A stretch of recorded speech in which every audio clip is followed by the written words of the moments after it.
Lounge. I hope you enjoyed Legends of Tomorrow, and thanks for watching. Yeah, you already know. Accountability is greater than entertainment. For sure it is. Poindexter Lounge, I see you out there, player. I see you. Keep up the good work. Keep doing what. Welcome to the Poindexter Lounge. I'm Enosh's grandma, and I say yes, release the Snyder Cut. That's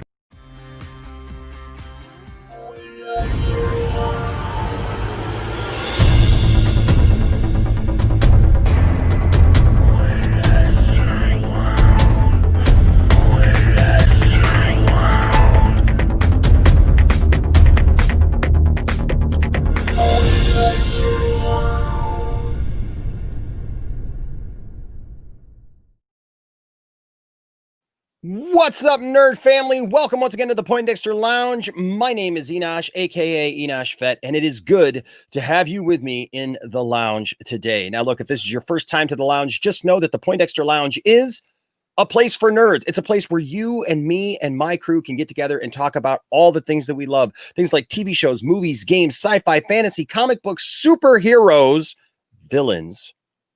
Oh, yes, even when there's multiple villains, toys, and so much more. And if those are things that you enjoy, if those are things that get you going in the morning, if those are things that make you want to jump off the second story into a vat of bubbling chemicals to turn yourself into the epitome of a different version of a supervillain, maybe, then you have found the right place, ladies and gentlemen, here at the Poindexter Lounge, because the Poindexter Lounge is a place for nerds, and that's what we are here. We wear that moniker proudly, with no excuses, with no drawbacks. We are nerds, and we're proud of it. And so, if that's you, please hit that subscribe button as well as that notification bell, because we want you here. Hey, this is the place. This is the place where we congregate, folks. This is the place where the action is. This is where you're going to want to be. This has definitely been the place this week.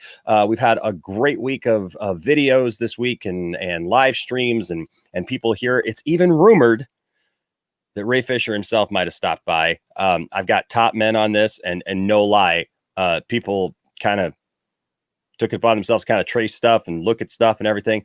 And it's very possible that really was Ray. I don't know. Can't verify it, but you know, we know how that goes with other people. But here's the thing. We enjoy having you guys here. You guys make this, you guys make the streams, all your comments in the comment section, and the people who come on here, you guys are what make the Poindexter Lounge so wonderful and have made it a wonderful place over the last couple of months. And so for that, I definitely thank you. And that being said, right off the bat, I do want to thank all of our members. We do have memberships available, so you guys can click on that and join up with one of the memberships. With the memberships, you get all kinds of different perks. All those perks are listed there. Plus, you get cool things like, you know, emoticons that you can use during the videos and stuff. Like, you know, you can pull up the "oh yeah" moniker there, and then there's just a bunch of other ones, folks. You know, you got the super punch stuff.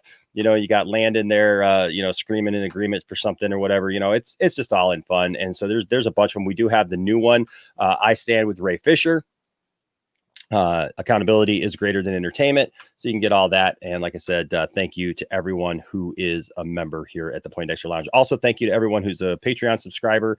Patreon, is it subscriber or Patreon? You're just a patron. So thank you for that.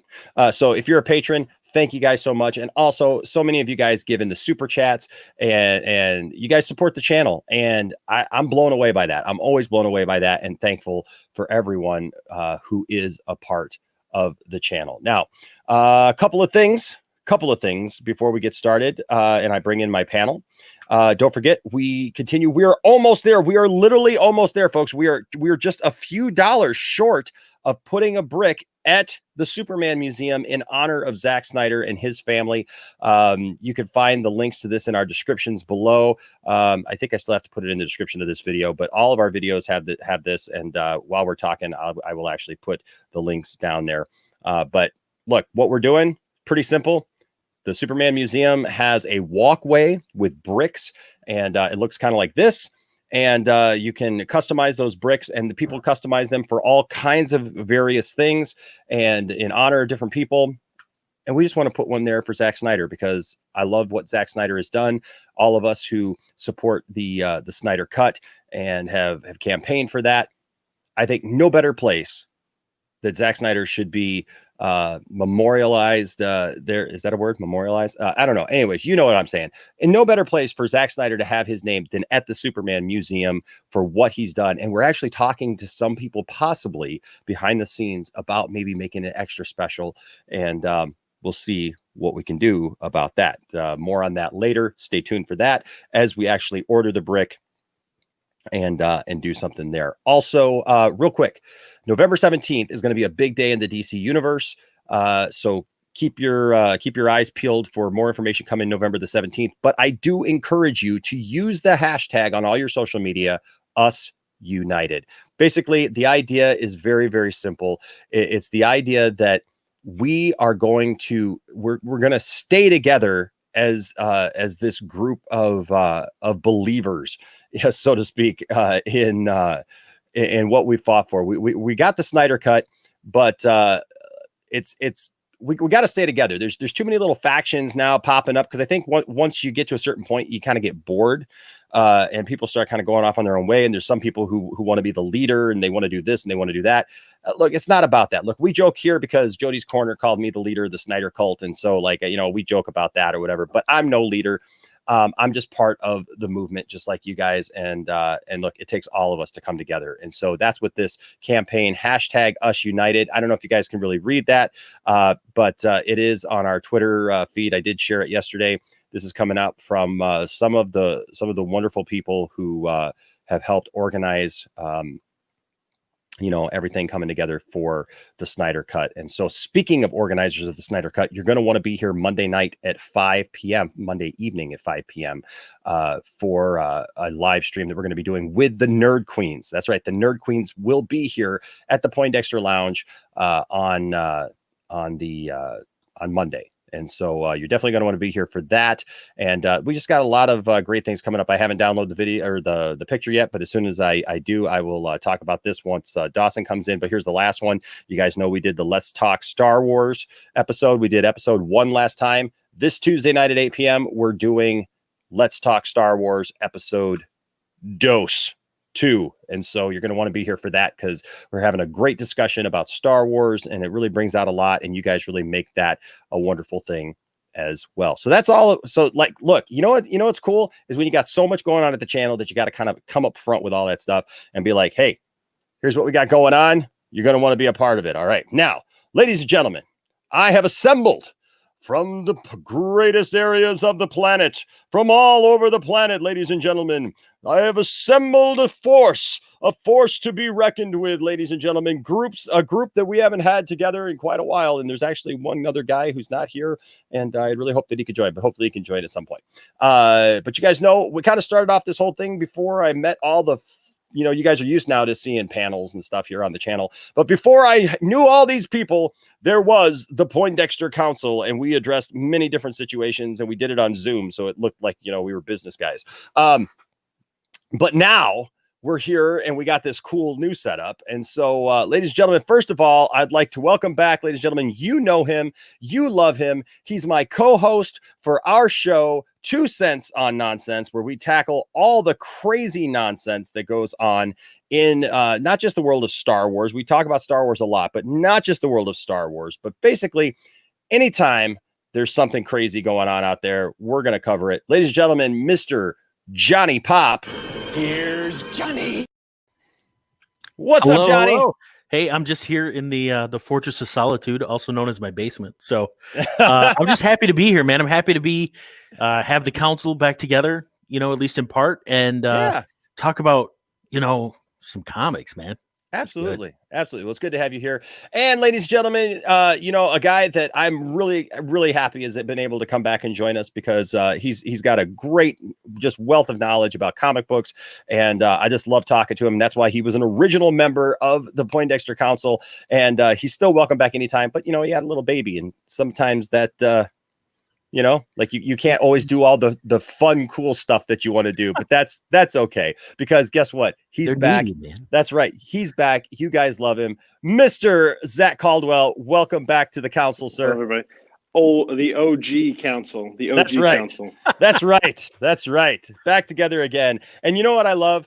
Not only that, but mixing the old with the new. That's what we're all about here at the Poindexter Lounge.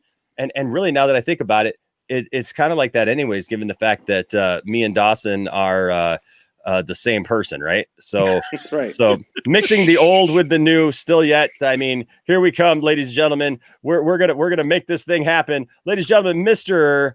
Dawson, nerdy in many ways. What's up, Dawson? What's up, man? It's good to be here. Good to meet you. I'm sorry. I'm bad with names. I'm sorry. It's all right. It's Zach. Zach, right. And good to see Johnny again. Here, I'll do this. That'll help you. There we go. There you go. That's perfect for me. I may be the younger version of you, but my memory of names is bad. So there we go. It gets better. Don't worry. Your memory gets better. It gets sharper, and you're absolutely fine. Never rub another man's rhubarb. That's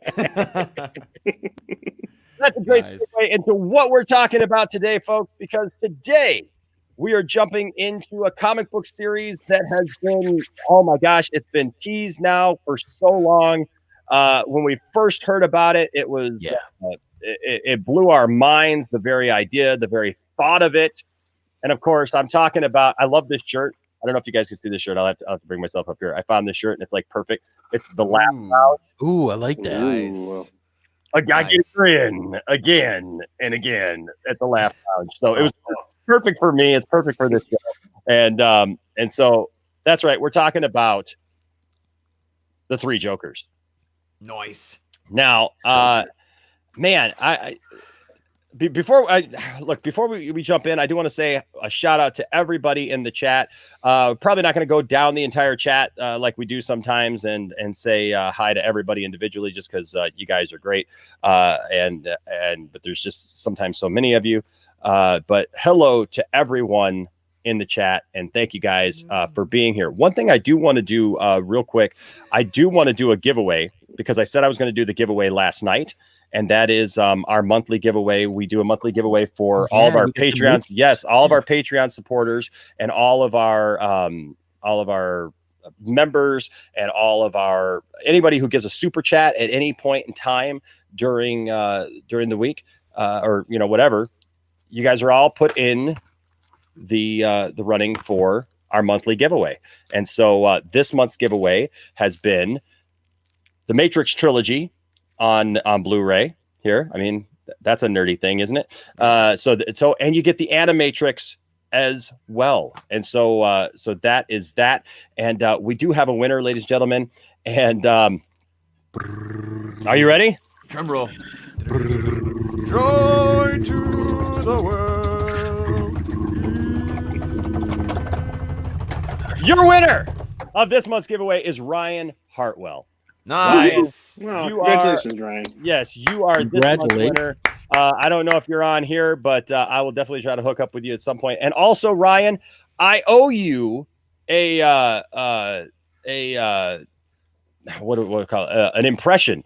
Ryan gave a super chat a couple, I think a week ago or something like that I did not see, and so we'll definitely have to do that, because he had asked for something and I did not see it. So I apologize. I do want to say a quick shout out to Scott McClellan. Good to see you here, man.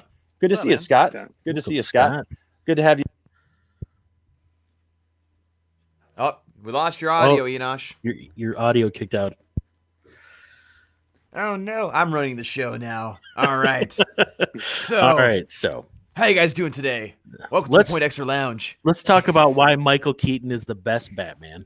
And Back just in time. No. I mean, I like the discussion. Chaos is about to ensue. I like the discussion, but it's not today's just discussion. So there you go.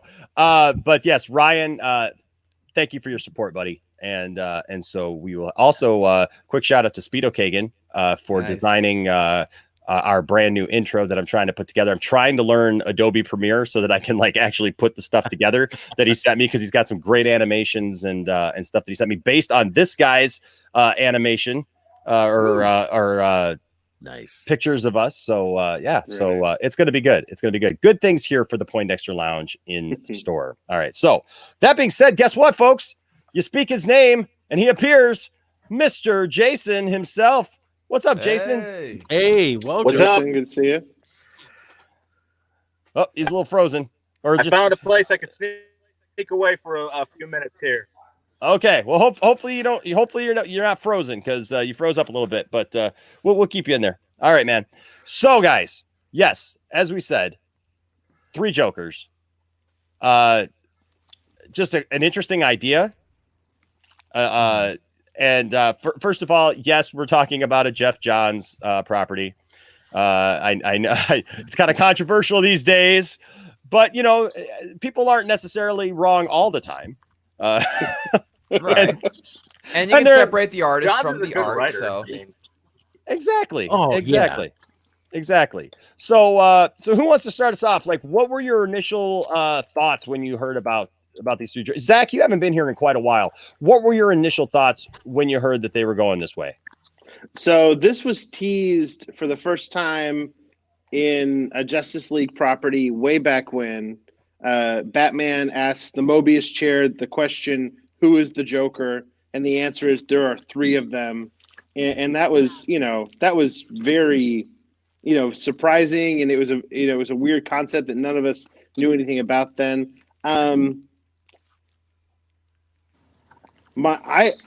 loved it. I mean, I had a great time with it. I really enjoyed how different each of the Jokers were from each other. I have to say, so this might be controversial. My favorite Joker was the criminal. Ooh, okay.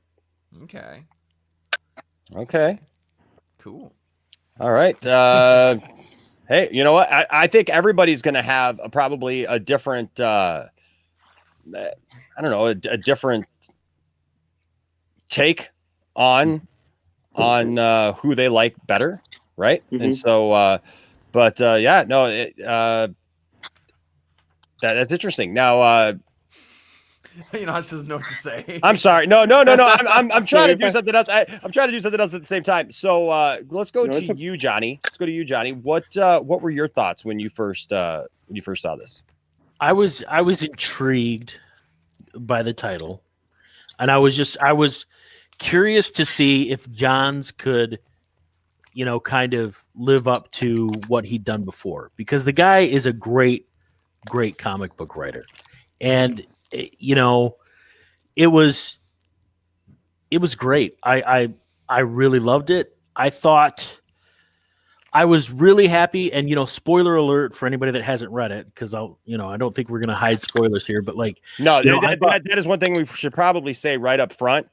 Yeah. There will be spoilers for the 3 Jokers. Yeah. So if you have not read the 3 Jokers, if you're planning to read if you have not read the 3 Jokers, if you don't know what it's about, like if you're fine with spoilers, absolutely stay and listen and participate in the chat, because we'd like to hear your guys' ideas as well. Mhm. But know that we will be talking about spoilers here. Yeah, That's helpful. I wasn't sure. Yeah. So I was really happy with the treatment of not only the Jokers but of Red Hood as well. Yeah. I thought I almost at times I felt like it was more a Red Hood book and a Red Hood story than it was about 3 Jokers, and that's okay because it worked. Right. It really, like, you could, and it really worked. So I was really impressed, and I'm happy with it. And I think they kind of left it open there at the end also to kind of, maybe go down this road again. Like it was good. I can't wait to go out and, buy them all again. So Yeah. There you go. Now, Dawson, what did you think when you first heard about these 3 Jokers? When you first read this with Batman sitting, in the chair and asking who the Joker was and getting this information, this bombshell that there were 3 Jokers.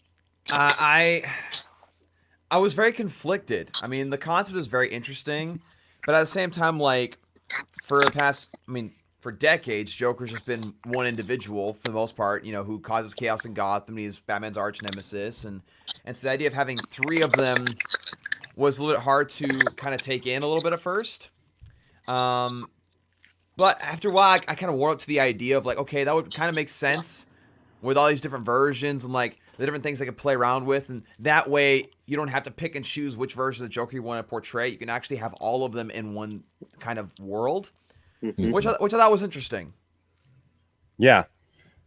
Now, Jason, we're gonna go to you, buddy. Hopefully we can we can see you and you're not frozen up there. What did you think, man? Of what were your initial thoughts of the three Jokers? Oh no, they got to him, folks. They got him. They got him. They froze him. He's suspended. Got him.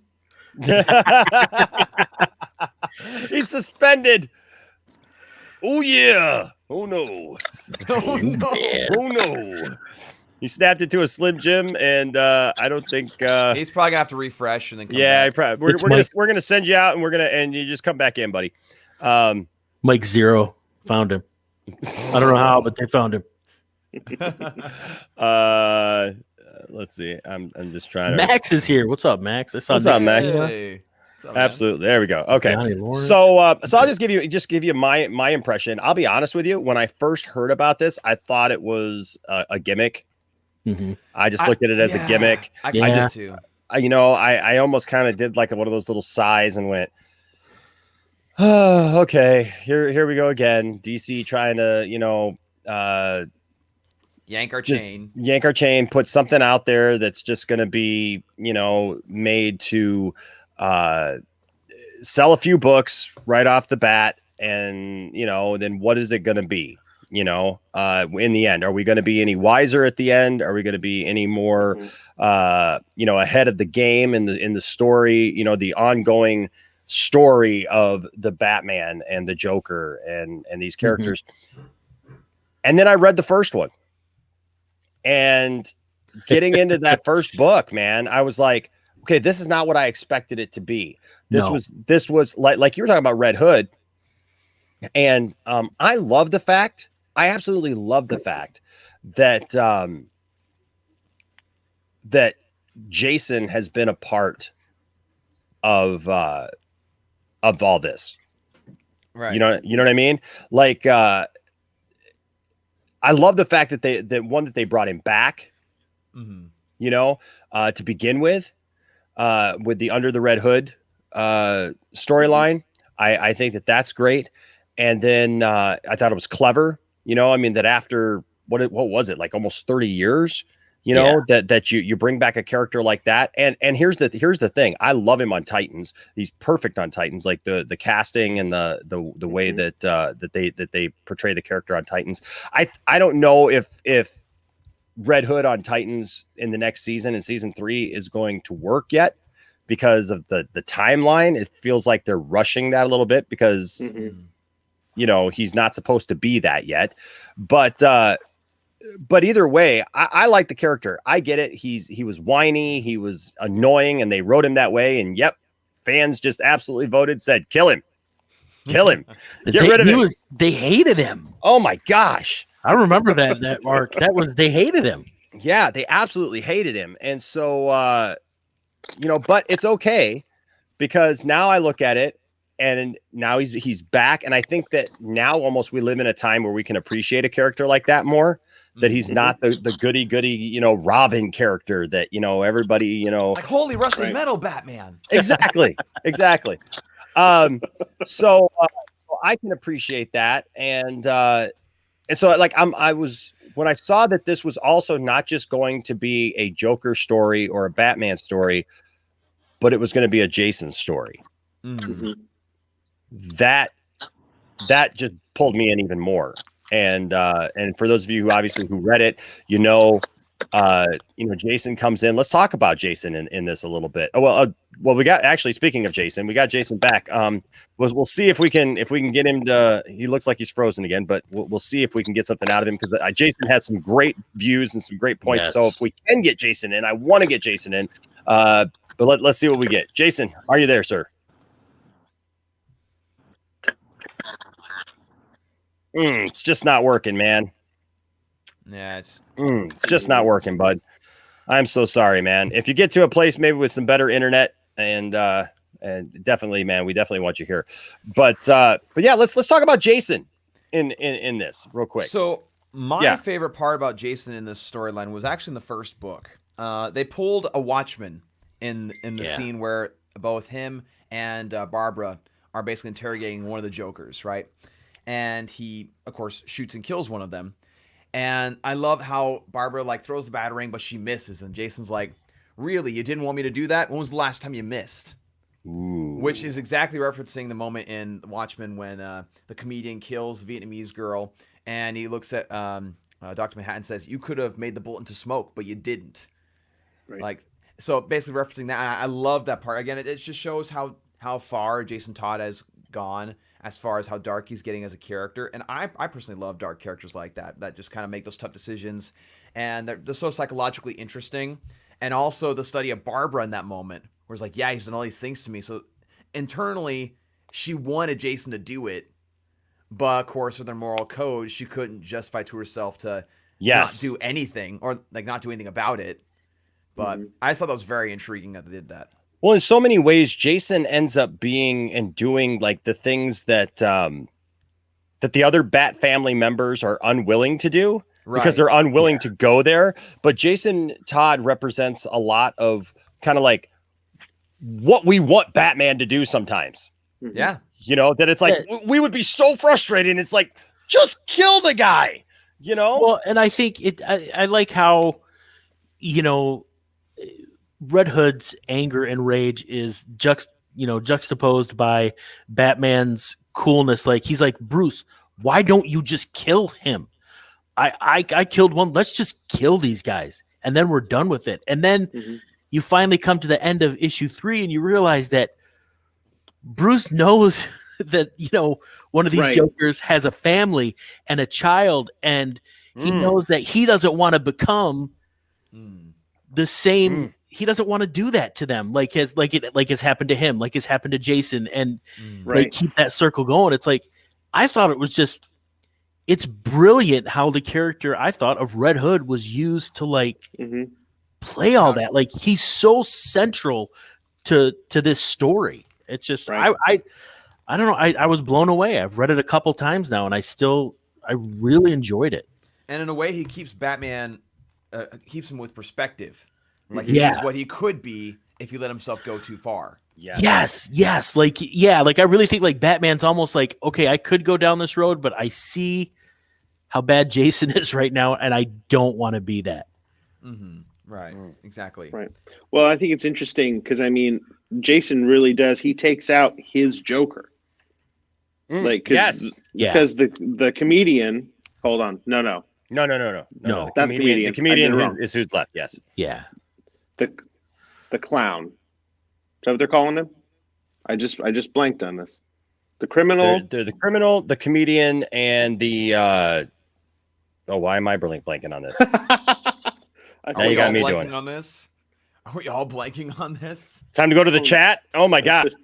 We all studied up on it. Is the clown? Clown.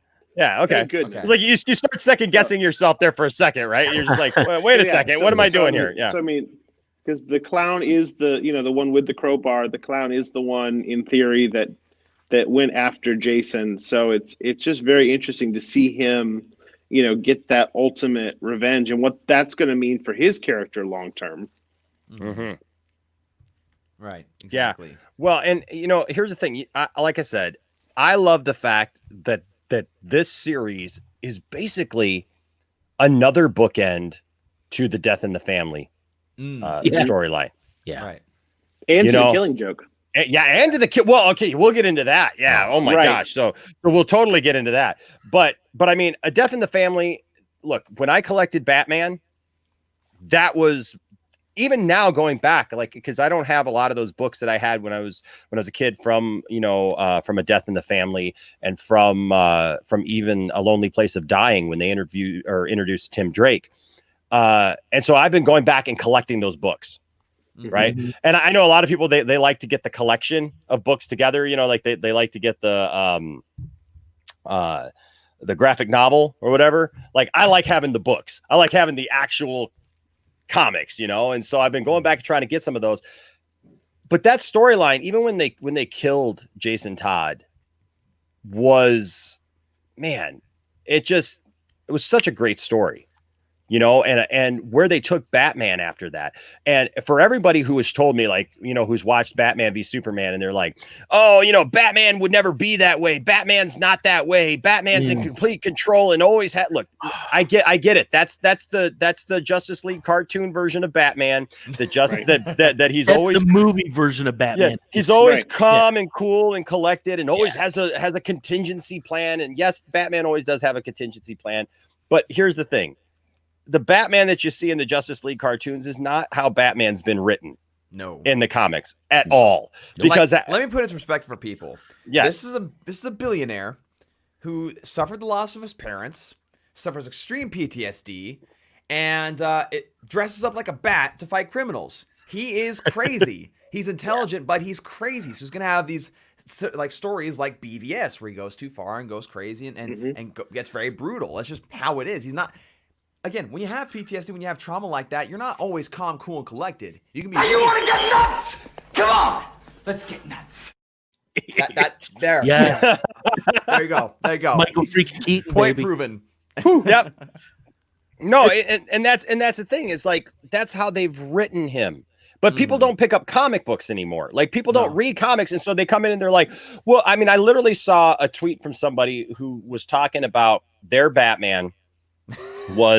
Did you see the tweet? I think I know what you're talking about. Is it one that Jay Oliva responded to? Yes. Yes. I saw that. Jay Oliva for the win, man. I love that guy. Oh my gosh. Great. Oh my gosh. Well, just this idea that, their Batman doesn't kill, their Batman doesn't, my Batman isn't violent.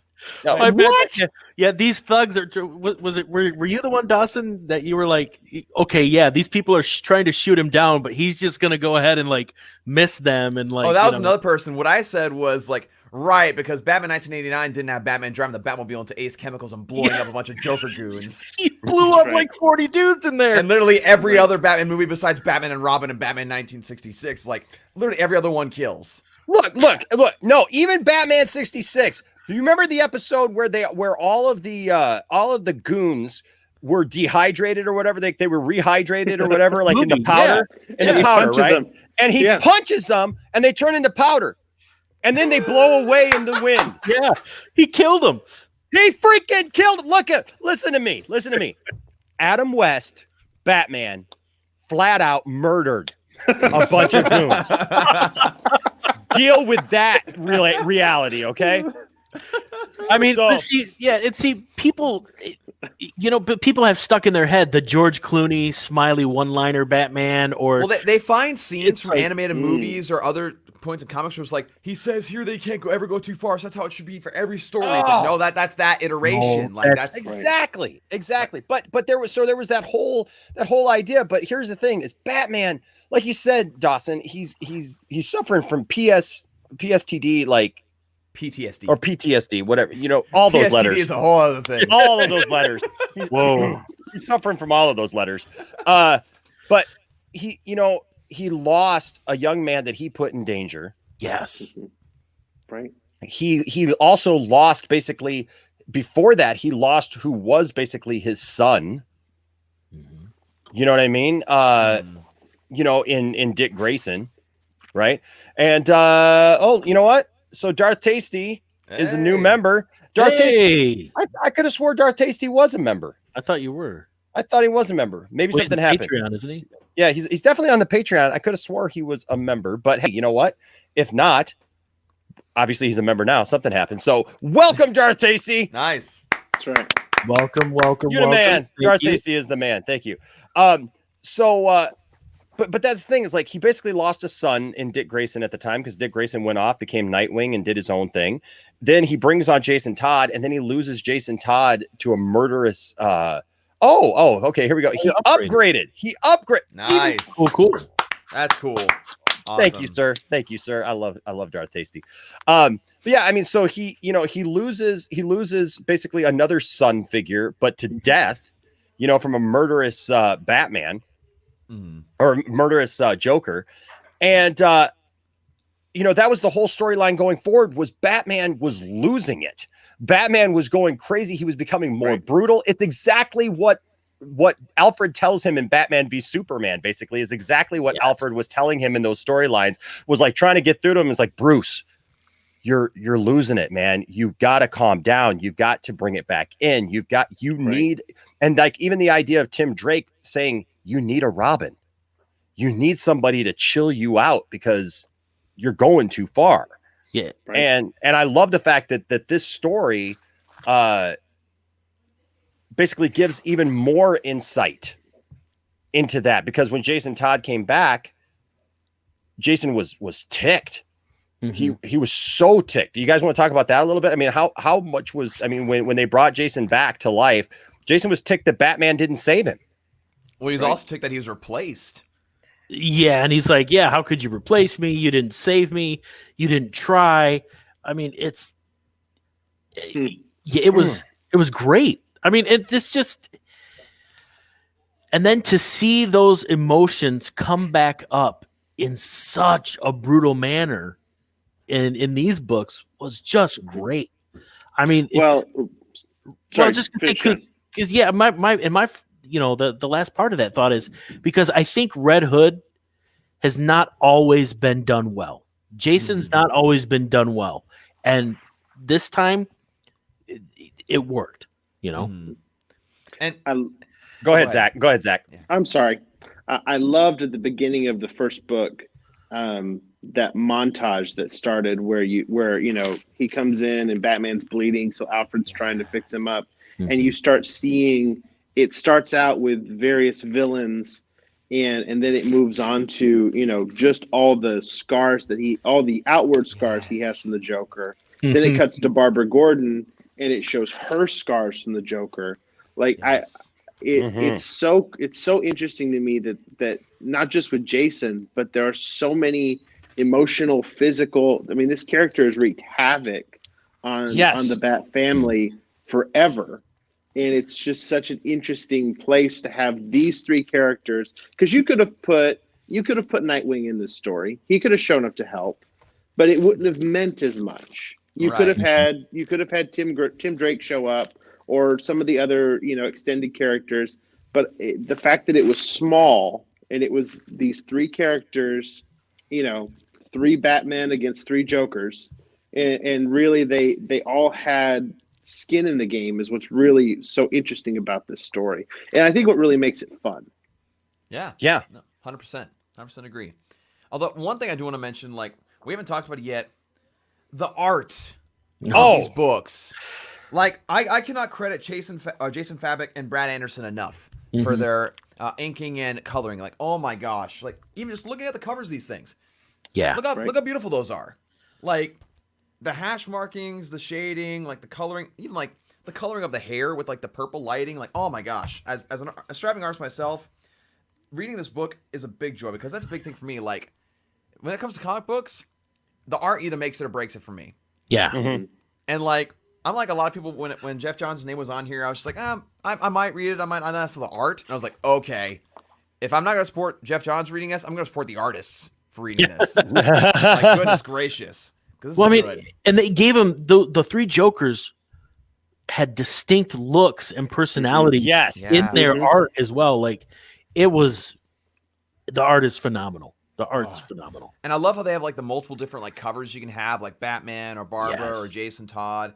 That's how comic books, I feel like that's when you know you have a good, successful art-based comic book. Is we can have those different covers. People like, oh, collect them all. And like, oh, it was just really well done. No, I absolutely agree. And I mean, I'm not even an artist. I'm not somebody, I can't draw for nothing. I can sing a song. I can play a guitar, but yeah, never got the, I'm a lefty too. So it's like, that makes it hard. I'm all up doing this stuff, smearing it all over the page and whatever, you know, but so I'm always impressed with anybody who can draw and draw well. But like, this doesn't even, like you said, like the artistry and the ability to look at these three guys and go, yeah, I get it. Yeah. Same character, same look, but yet so different. And the sinister look of the criminal Oh, it's my just gosh. it's wonderful. So It's good. a thing of beauty. It really is. And one thing people overlook is look at the teeth. People don't realize how hard teeth are. When you look, they're like yellowish, they're stained, they have the shading in there. They look, oh my gosh, just so good. What'd you guys think about? You talked a little bit about scars there, Zach. Like, what'd you think about at the end where, Batman is like forgiving Joe Chill and not allowing Joker to give him another scar, right? Basically, like he's not allowing the Joker to hurt him in that way in this instance. I mean, I thought that was pretty good. I really liked the way Joe Chill was characterized. See, I took it differently because I'm sorry, I'm trying to pull it up now from the last book, so I quote it right. Because I took it differently because at the end of the last book, when they're in the cart together, when they're in the paddy wagon, why do I want to call it that? The police transport. The paddy wagon. The paddy wagon. Sorry, make him away, toys. Yeah, Chief O'Hare over here. But no, so yeah, when they're in the car and he's talking about how, I'm almost there. Yeah, he's talking about how you saved the man who killed Thomas and Martha Wayne, who sent Gotham and you down the drain of despair. You saw that old, regretful, sad sack Chill had become, and you felt his pain, and it gave relief to yours. I healed your greatest wound, so now I can be your greatest pain. Like, that to me is just bone chilling. Yeah, that's good. That's great writing right there. Evil. Just evil. Heck yeah, it is. Heck yeah, it is. Evil. Why did you say that name? To the invisible boatmobile. Wait, did somebody say evil? Right. Love that. Yeah. Nice. Yeah, I'm actually trying to pull it up where I can actually share some of these images as we talk about them, because I also love how these comics came with like cards like this. Like, the store that I went to, it was Summit, yeah, because Enosh, I was there with you when I got these. But yeah, they came with these cards. It was like, oh, that's so cool. So absolutely, cool. Absolutely. All very well done. Yeah. Yeah. So now we also brought up the idea and the thought of this being a bookend to not just a death in the family, but Zach, you also brought up the fact that it's a bookend to the Killing Joke. Absolutely. That really surprised me. Was anybody else surprised that they brought that? Because that the Killing Joke has always been something that's kind of on the outside. Right. It's not really canon. It's one of those things. Some people really argue, if they really like the Killing Joke, you always get the people who argue, but this is his origin, and it's like it's always been kind of like, not really. It's not really his origin. It's a possible origin, right? Because it was told from his point of view. I mean, so it's like, yes, you don't know if you can trust it. What's the line? What's the line? Yeah, what's the line for the Killing Joke? If I have to have an origin, I want it to be multiple choice. Yes. Yeah. Oh yeah, that's right. Yeah. So what do you guys think about that though? With like that now being kind of, it's a thing now. Well, they've been kind of going in that direction for a while. Like games have kind of teased that concept, and other comics have kind of piggybacked off of that to a certain extent. So I think, like for a while, Enosh, I think you're correct. Oh, hello, Poindexter's phone. Look at. I didn't mean to bring myself in. I'm trying to so I can actually show the screen here. So yeah, it's all good. Oh gosh, what was I saying? I was saying like how it's been kind of teased for a while, and people have kind of started clinging to that, but now DC Comics are just kind of embracing that because it's the most popular origin that they've come up with for the Joker. Even though there's also the big crowd that says like, "Oh, Joker doesn't need an origin. That gives him all the mystique and everything like that." But like, I'm cool with it. It's an interesting origin that I'm totally fine with. Mm-hmm. Yeah, I mean, it works. It totally does, and but I like the idea that there's that origin, but there's never. I think this is it cements the fact that there's one Joker right now because the other ones are dead, but maybe there are more for now. So I have a question for the council. The allow last it. thank you, I appreciate that. So the last issue after everything, when he's talking about how he knows who the Joker is, there's a scene where Jason Todd leaves that letter for Barbara. Yes. And it gets swept away by a janitor. Mm-hmm. If you look at that janitor, and this may just be nothing. Yeah, this may be one of those overthinking. It's a janitor from Fun Time Cleaners in a purple suit. I don't know. I feel like that could be something. I was thinking the same thing. I was like, it literally was one frame of a grin away from being another Joker walking around. So I could be wrong. Obviously, this is total speculation, but now that's interesting. I'm trying to find a picture of it to maybe bring up, but it's kind of specific when you talk janitor. It is 1, 2, third to last page. Get it. Do do do Do, do do, do do, do do, do do do. Yeah, I'm not finding the specific panel. I had tried to bring up the comic itself, and for some reason it wouldn't do it. But It's okay. yeah. So you're saying you failed? Yes, I did. I did. I'm sorry. Well, no, the website failed me. Sorry. Yes, Here, yes, hold- yes. Yeah. Hold on, So Nash.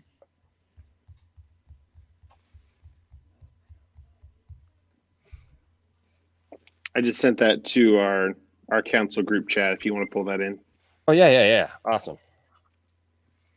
Oops. On there's a private chat here in the broadcaster too. I don't know if you saw that. So Cool. I can pull that up. Yeah. I'll go through. I'll figure out how to do that. Yep. All you gotta do is pull up that private chat right there, and then it pulls up the you can put a link right in there, but I'll pull this down too. No, but I enjoyed it. I thought this was return to form for Jeff Johns. So it was good. I mean, I don't know. And it seems like the reviews I've read out there were good as well. I mean, did anybody, even in the chat, anybody see any like really bad reviews for these books? I mean, I think if you're a Batman fan, especially, you would dig this.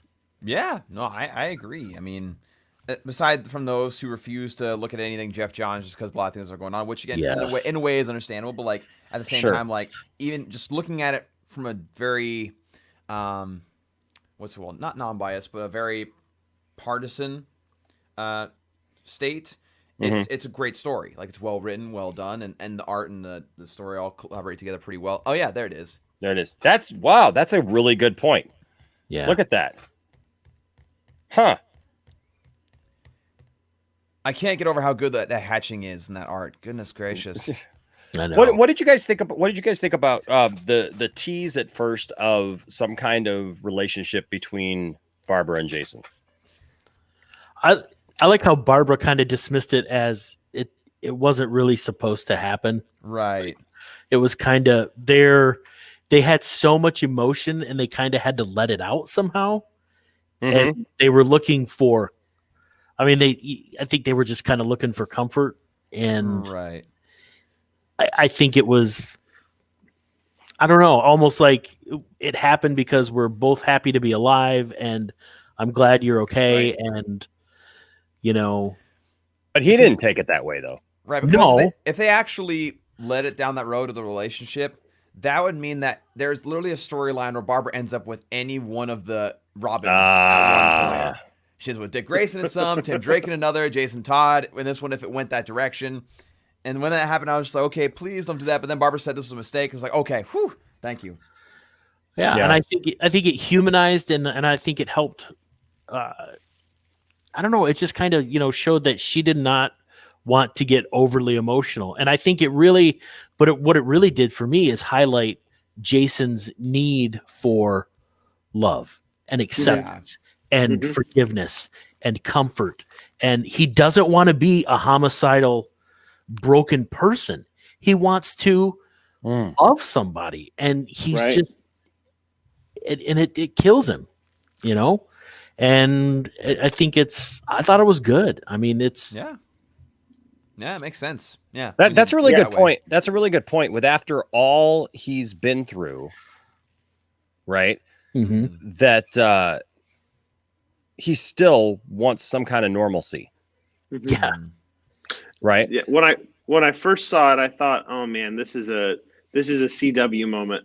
Yeah. We got we got some notes from the studio, like, hey, make sure these characters fall in love. Is this One Tree Hill or Three Jokers? What are we doing here? The answer is yes. I could see that, but that's what I was most and picking up issue 3.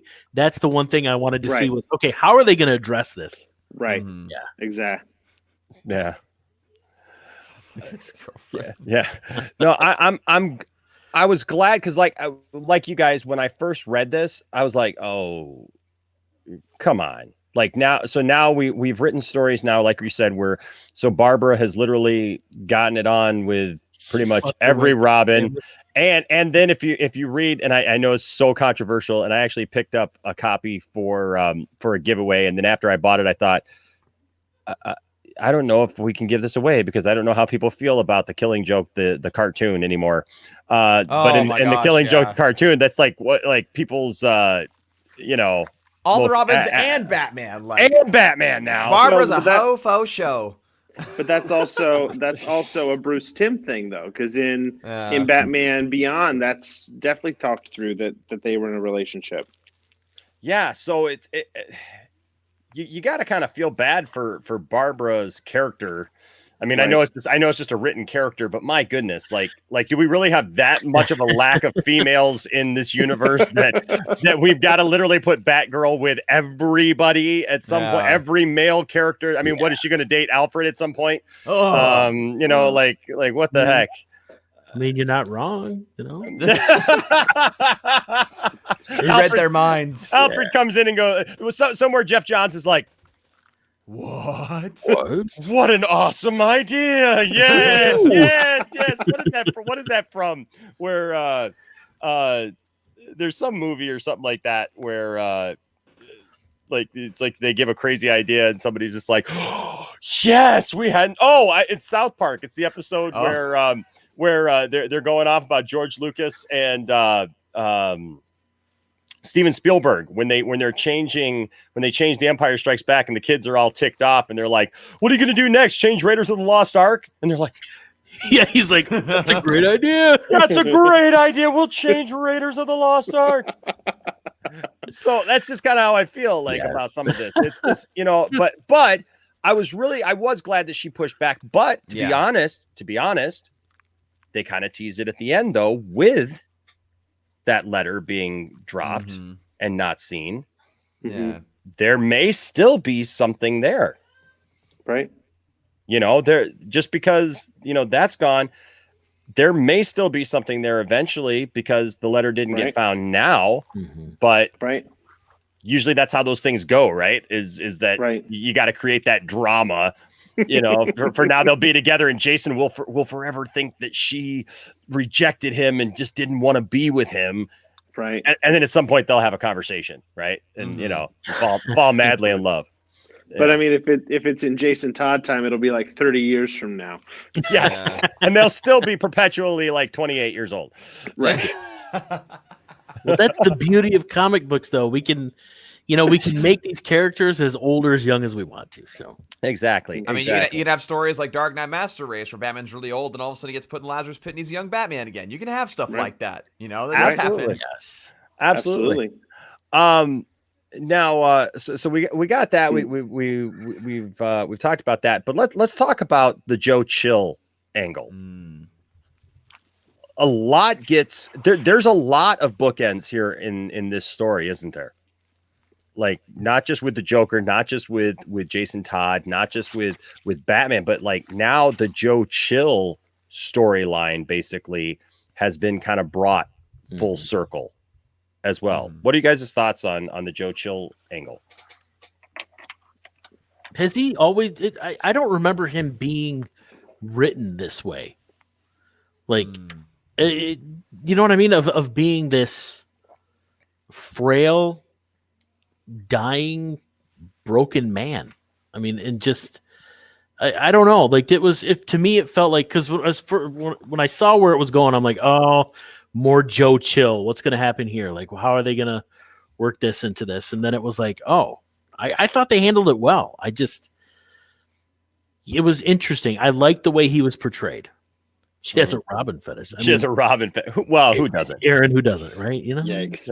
They're next they're going to bring in, I mean, have you seen how what's many her girls name? Nightwing slept with? Thank goodness. Right? Yeah. He's got some Wilt Chamberlain numbers there. They're going to bring... Is that Nightwing or Wilt Chamberlain? I can't tell. What's going on? Yes. Well, both scored over 100 points in something, so putting up some layups, some rebounds, something, man. A lot of rebounds there. A lot of rebounds. Dick Grayson just shows up. He's like, ladies. He's like, Bruce gave me some money. You want to know my secret identity?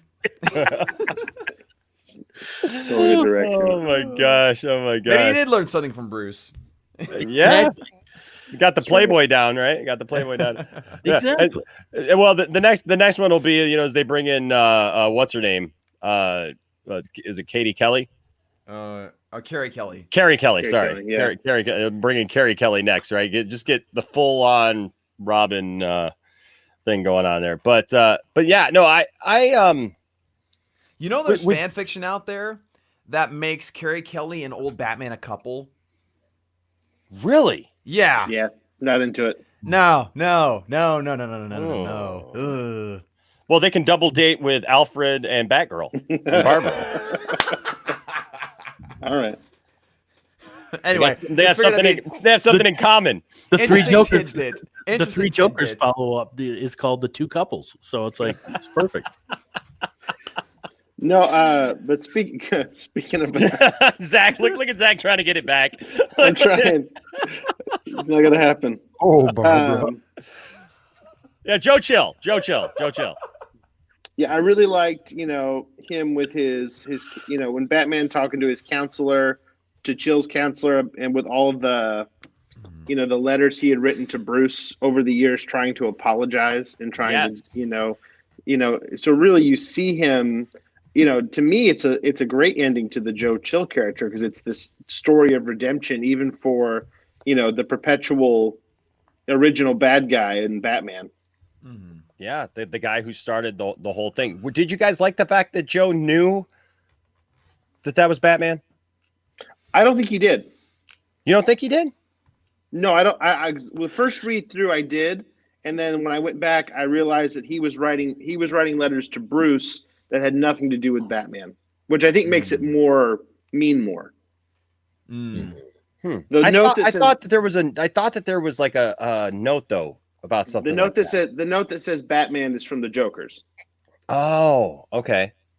Yeah, because the first time through, I thought the same thing. Then when I reread it yesterday, I was like, oh, okay, that makes more sense. Gotcha.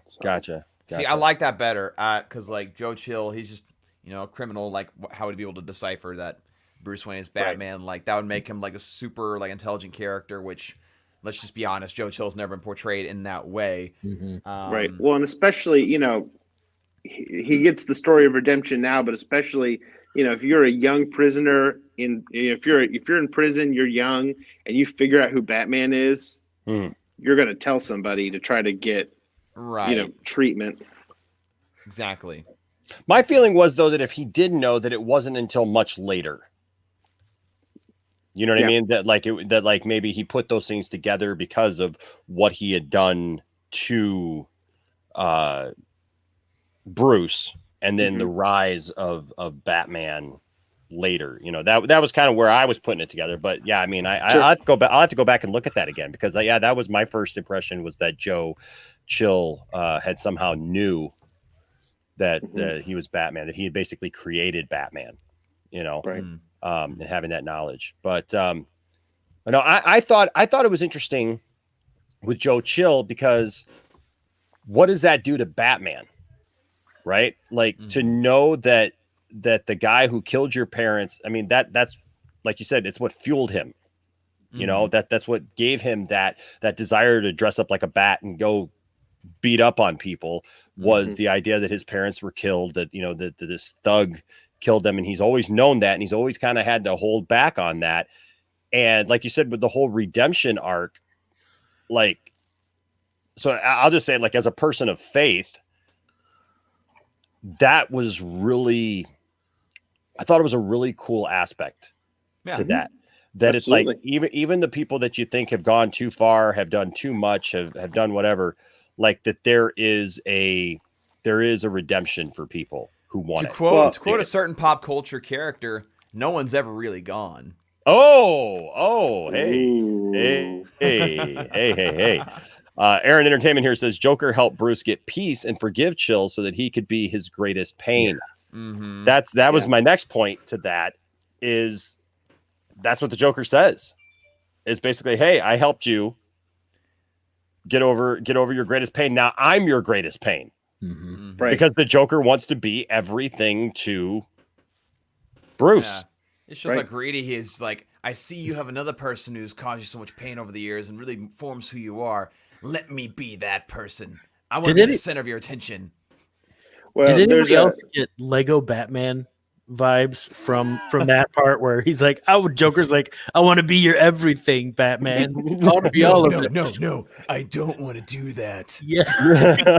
I just like I thought that a couple times, but I was like, it's good, man. It's you know, just I can't express how cool it was to see the three Jokers, the way they were written, their dialogue, three distinct personalities, the way they were portrayed in art form, three distinct personalities. That's the one big question I had going in is, are they all just going to be, how are they going to make this different? Well, and I love that they let you think for almost the entire book that the criminal is like, he's number one. Yeah, that he's the mastermind. Right, like he's the guy. Yeah. And that to me was my favorite twist, was reading, that last issue, and then out of nowhere, the comedian's just like, I'm tired of him. Like, he's just trying to define things too much. Right, because Joker's about Joker's about chaos. He's about just having fun. He's about just doing his own thing. It's like if you plan things out too much, you become boring. Which is interesting, because I think one of the arguments against that has been like, well, like even with the movie, The Joker, with Joaquin Phoenix, right? Was this Joker? He's the comedian. He's not, he's based obviously on The Killing Joke. It's not The Killing Joke. I want to stress that, because trust me, I've gotten so many hate emails from people who hated my my trailer reaction, just because I asked the question. I didn't say anything negative, literally, guys, about that trailer. All I did was ask the question, like, I want to know what this is all about, because this doesn't make sense. Like who this Joker is and what his motivation is and how he stands in look, I've seen the movie. I love the movie, and I still go, I don't see how that fits into Batman the way that people want it to. And and I've gotten so much hate email from people about, I literally took the video down, because especially when it got demonetized, I was like, yeah, I don't have time to deal with this. if I'm literally not going to get paid, I'm not going to field all of these stupid emails and messages from people saying, F you don't know Batman because this is The Killing Joke. And it's like, it's not The Killing Joke. It's not The Killing Joke. People who literally told me that the comedian's name in The Killing Joke was Arthur Fleck. And I'm like, so you're telling me you've never read The Killing Joke is what you're telling me. You literally heard somebody else say it, and you're just like, it's The Killing Joke. Cosmic News said it was. I would have. Go ahead, Zach. Oh, no, I would have loved an adaptation of The Killing Joke. That Yeah. would have been really cool.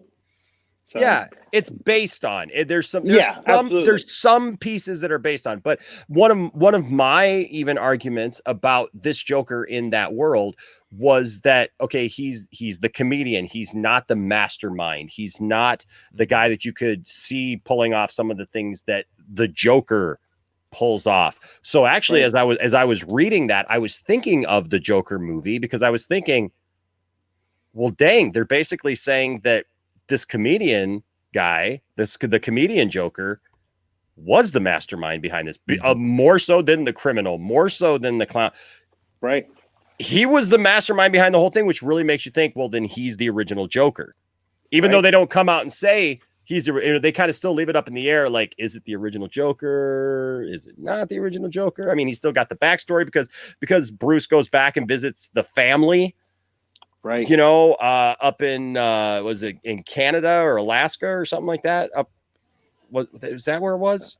I think it was Alaska. It was Alaska, unless they don't say. Yeah. So, but he goes up, you know, somewhere like that. And you know, that's where the family's been kind of hiding out. And there's the kid, you know, and so, yeah, it just to think like, man, that could have been the Joker the whole time, was the comedian guy who's that even plays more so into the chaos of the Joker, that it's not really even about having these great masterful plans. Right. That it's just basically, hey, I'm going to throw everything against the wall just to annoy Batman. Well, and you also have to think like how many, so there's 3 of them, but they talk about how most Alaska. How most people don't survive the process. Like how many Jokers did they go through to get to 3? Right. Yeah. Exactly. Well, and I think the fact that the Joker, you know, whichever one you're looking at, he doesn't really care to operate in. It was neat to see this coordinated effort, so to speak, but. You know, they love that chaos. They want that disorder. They want the fact that it doesn't matter who I am because I'm just here to cause disruption. Yeah. It doesn't matter who I am underneath. Yes. You know, this even actually defines me. this chaos. Where are the drugs going? Where's the trigger? That's too good. He must have friends. Say it to me. Swear to me. Yeah, swear to me. It's like, what are you gargling marbles? Like, what are you doing here, man? Yeah, you got your master. I need some throat medicine bad. And a donut. I need my medication. It works. You guys know, there's the Batman and Robin video game for the PS1. The only time that there's ever like any spoken word in the game is when there's like this mini game you can play, and Batman says repeatedly, "I need my medication." What? That's it. That's all he says. It's like, what the heck? Yeah, that's what I think about when I hear Christian Bale's voice. Like, I need my throat cancer medication.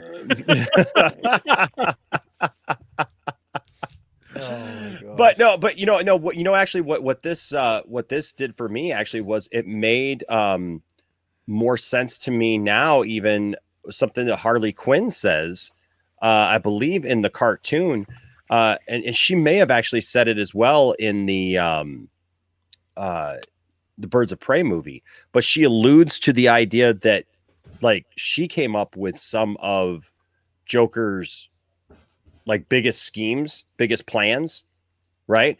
And seeing this kind of chaos that the Joker just kind of like that it was the comedian, that it wasn't really the guy that you would think is the mastermind, you know, the analytical guy. That kind of made me maybe give a little bit more credence to that idea of like how much Harley is an influence on him. They're, you know, they influence each other, but how much Harley is an influence on him. So Johnny, I got a second one of you. Yeah, I don't know what happened to the first time. All of a sudden it said, "Oh, wait, snap." hold on. There's 2 Johnnies. There is. Is there a third Johnny? There are 3 of us. What the heck? That's ironic. That's right there. It made me jump back in, so I don't know. Like that's kind of weird. Okay, it got rid of. Jason Todd killed one of you. So. Boom goes the dynamite. So, And boom goes the dynamite. Yes. But yeah, no, I mean, I don't know. It just kind of gave me that feeling, like I said, of the Joker. I think we put a lot on the Joker as far as like, that he's this criminal mastermind and everything, like we said, but with them showing that it was the comedian all along, I feel like it kind of played more into the chaos of who the Joker is. Yeah. That a lot of it's just random. yeah. Agreed. Absolutely. Which reminds me a lot of the 80s version of the Joker that all through the 80s, where it's kind of like the cackling. It was like a hyper version of the 60s 70s Joker, the Cesar Romero version of the Joker, but With the mustache. Mustache and all. yeah, crazy. But I think overall, I'm trying to think what else about this series just really at home. I mean, we talked about Jason Todd, we talked about the bookends for that, we talked about the bookends for the Killing Joke. What do you think they're going to do with that family, if anything, going forward? I mean, that adds a whole new. It's cool. They left it open to go a lot of different directions to revisit this storyline. I mean, there's a couple directions they could go, and I mean, it's yet another secret. Yeah, 3 Johnnies next year, hardcover, baby. Digital only. Dawson's doing the ink, so we're. It's just it's another secret that Batman has to keep, right? Because he talked about the pressure of. He's like, I've been keeping this secret for a long time. So, don't preach to me about if I turn you in, I got to reveal my identity and all this other crap. So it was good. I mean, there's so many layers there. I mean, Jeff Johns, he can crap on a movie, but he sure can write a comic book. I'll tell you that. Right. Yeah. Anybody else with any thoughts on that about the family? Oh, where it goes? Ditto. Yeah, I think you do a lot of things. One of my favorite things, and Jason actually sent it to us in the one of the text groups. Yes. But I love that he knows who they are by name. Like the Joker knows who all of them are, and he doesn't care. Yes. Yeah. So I'm trying to think. I think there's even another storyline where he goes out of his way to prevent people from finding out who Batman is. Yeah, because it spoils the fun. Right. Yeah. Like it's his playmate. Like like there's even a moment in Arkham City where Batman's like being captured by the Joker and Harley's like trying to pull this mask. He's like, get away from him, and she's like, I just want to see who it is. Like, why spoil the fun? It happens all the time. So it was cool that they did that. Yeah, for sure. I think that they're going to bring this back at some point with the family. I like what you said there, Johnny, about the fact that this is one more secret that Batman has to keep, because it's really easy for Jason. I think Jason kind of got a better understanding of Batman in this as well, didn't he? Like of who Batman is and why Batman does some of the things he did, because he's just been so angry at Batman. He's been so angry at Bruce for everything that happened, and just like, you didn't save me, you didn't care, and he's still holding on to that chip on his shoulder, right? But he finally got to get out some of that revenge, some of that anger, because when he kills his Joker, I feel like Jason Todd finally kind of got some insight into why Batman is the way that he is. Yeah. He's got to carry all this weight of everybody on his shoulder. And now all these other people are involved because of him. It's no longer just Batman's crusade. Right. Right. That's what it started out, just Batman's crusade. But then he brought Dick Grayson into it. And then when Dick left, then he brought Jason into it. And that was a failed experiment. I remember reading those first Jason comic books, and I've got some of them actually right here. But those first Jason comic books, like, if you look at the way he brought Jason in, like, it wasn't the way that he even brought others in, where it's like they were kind of tested and proved, and like, like even with Dick Grayson, like that was a time period that took, for him to trust Dick as his sidekick. With Jason, it was like he threw Jason right into the mix. He literally took Jason off the streets. It's one of my favorite panels. I still say it of all time in a comic book, because when Batman comes back, he's got the Lamborghini Batmobile, and he comes back to the Batmobile after having worked the night at Crime Alley and stuff, is his yearly thing, and comes back to the Batmobile, and he sees all 4 tires have been stolen off the Batmobile. Mm-hmm. And he said, like, it's just like some line that he says, it's just like, wow. Like, Batman is so impressed at that moment. He's like, the stones that it would take. Said something like that. Like, what kind of stones does somebody have to steal the wheels off the Batmobile in Crime Alley? And then he finds, Jason, and Jason is just living with some guy who is basically controlling him and using him to do petty theft and stuff like that to make money. And he saves Jason out of that situation and puts him in the Batmobile, taking him home that night. Well, I'm sorry. I take that back. I'm sorry. I take that back. No, I got to rewind just before you all jump into the chat and tell me how wrong I am. I have to rewind.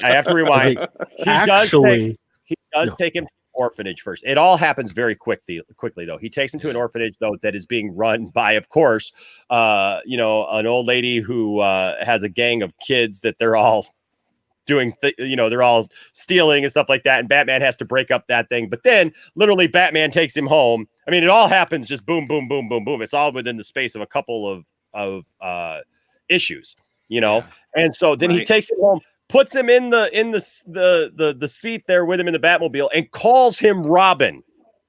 Mm-hmm. Mm-hmm. Calls him Robin right out the gate. And it's like, wow, Jason is just like thrust into this. I mean, yes, he does try to he does put Jason through a rigorous training ability, but Jason's thing is constantly, I'm ready. Mm-hmm. And Batman does that, and it was a failed experiment. Yeah, I'm ready. But well, in what kind of, not to overanalyze comic books from the 80s, but what does that mean for because that was totally just Batman needing a Robin. Yes. It's got nothing to do with Jason's well-being. Right. No, that's a good point. That's a really good point. Totally overlooking that. Totally overlooking Jason's well-being at all as a kid. Yeah. And that's one of his big regrets when, Jason becomes Red Hood, is he realizes I didn't think about him. I just thought about myself and my need for a Robin. And yeah, it just shows Batman, like, I've done things selfishly. So. Mm-hmm. What were you saying there, Zach? No, I was just agreeing. It's just crazy. It's a very interesting shift of someone who, is regularly portrayed as so selfless and so, so Gotham minded of like, I want to, we got to save the city. We've got, this constant, to just find this, like, at the end of the day, he's like, I just needed somebody out there with me. Yeah. It's just a very weird shift. I find the story of the Robin story. I find the story of the Robins so interesting, given the fact that you start off with this kid who, in Dick Grayson, who is a pseudo son to Batman.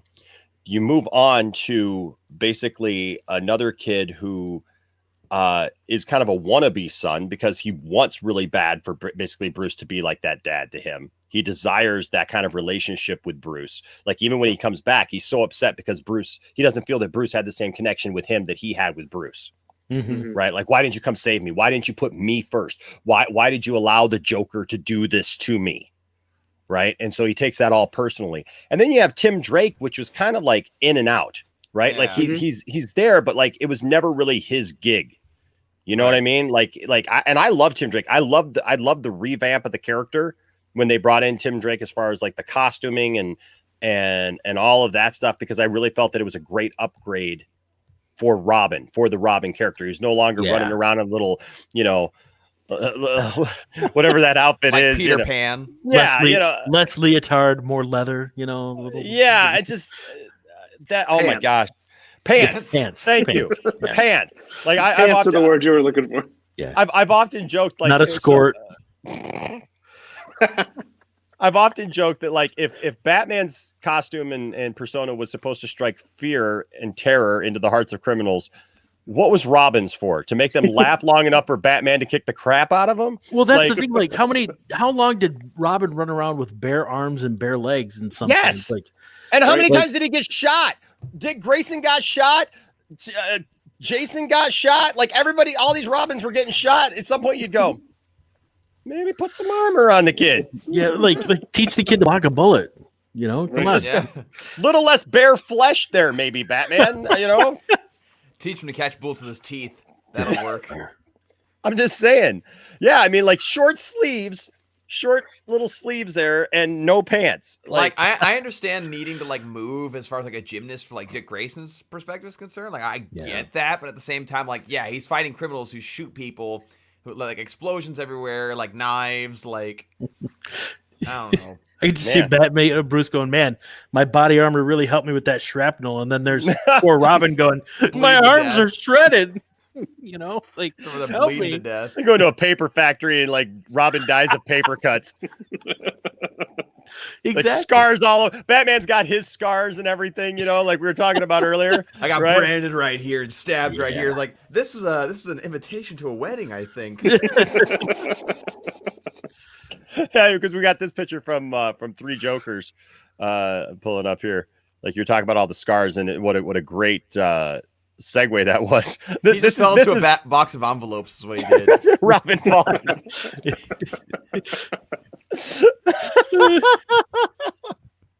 Like, oh man, all these invitations, they suck. It hurts.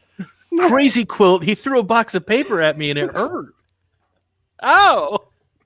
Polka Dot Man had these paper polka dots and he just kept throwing them at me and cut my cape all to crap. Yeah. So I love the fact that Tim Drake's Robin actually was an upgrade and they started upgrading it from there. But now I find it really interesting that you started off with this pseudo son. There's been this whole progression, and now you got Damian Wayne, who is his son. Mm-hmm. Damian Wayne, right? I like Damian Wayne, and I think my son really digs Damian Wayne too. He's come across. We've got some different various animated Batman things, and so there's some have Damian in them, and he really digs the way Damian's portrayed. In the comics, I like Damian a lot, but when it comes to animated stuff, it's really hit and miss for me. Like there's only so many times where I can hear the word father. Like I'm just like, that's okay, like come on, like father, you're doing this wrong. Like father, the League of Assassins or League of Shadows would not do this. Father, like gosh, father. He sounds like you know now I want that drop, just for you. Gotta get it now. Yes. Yeah. No. But that, like I said, I like Damian Wayne. Yeah. I think it's a great progression for the Robin character, and it also gives Batman even more skin in the game. Yeah. Right. You know, and because it also creates an interesting relationship because like he is his son, but he's also the stranger that in many stories he hasn't known for a long time. He doesn't really know him. He tries to get to know him, and he's very much closed off because when you're trained by assassins, you don't necessarily have a lot of emotional vulnerability, to say the least. And I think that even more so with Jason, like because it always surprised me with Jason Todd, like when he came back and he's talked so much about being replaced, like how that hurt him. Yet Dick Grayson, like he was Dick Grayson's replacement, right? So. Though, to be fair, though, that was more of a Dick Grayson going off and doing his own thing, whereas Jason Todd died. Like, he's thinking, like, oh, you should have mourned for me, or you should have, like, looked for me. So it's a little bit of a different dynamic. You know what I mean? I mean, there's the glass case in the back, Dave. It's there. Yeah. It's like, I remembered you. I walk by it every day and go, oh, yeah, that's right. I had that kid. Yeah, that's right. That happened. What happened? Whatever happened to that kid? I got the crowbar that killed you. Like, you know.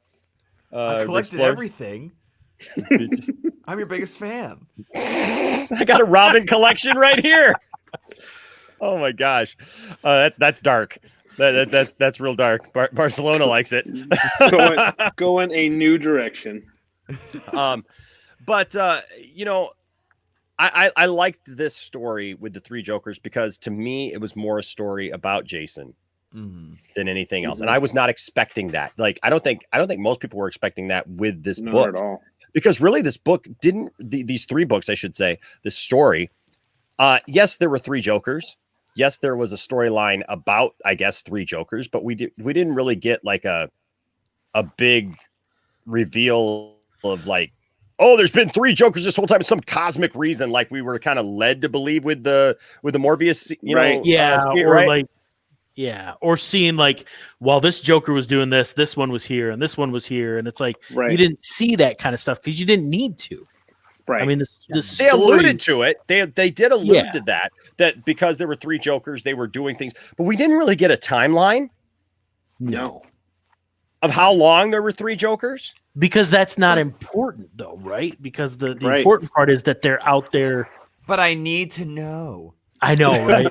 It's kind of like people that go, no, like there has to be one continuity, like the MCU and all that. Like they have to explain every little detail so I can understand. I have to use my brain. Like, I know. It's like, come on. Yeah, I did find that interesting though, because like I said, we were when the Morbius chair said that there were three Jokers, I think a lot of us were like, what the heck does that mean? Yeah, absolutely.